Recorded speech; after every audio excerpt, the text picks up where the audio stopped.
بسم اللہ الرحمن الرحیم۔ ماں تو پھر ماں ہوتی ہے۔ ام المومنین سیدہ عائشہ رضی اللہ تعالیٰ عنہ بیان کرتی ہیں، دو بچیوں کے ساتھ میرے پاس ایک عورت آئی۔ اس نے کھانے کے لیے کچھ مانگا۔ اس وقت میرے پاس ایک کھجور کے سوا کچھ نہ تھا۔ میں نے وہی کھجور اسے دے دی۔ اس عورت نے کھجور خود کھانے کے بجائے آدھی آدھی کر کے دونوں بیٹیوں کو دے دی اور چلی گئی۔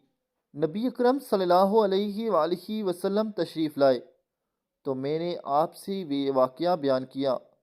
آپ صلی اللہ علیہ وآلہ وسلم نے فرمایا، جو کوئی بھی لڑکیوں کی پرورش سے دوچار ہو، اس کے لیے یہ جہنم سے پردہ بنائیں گی۔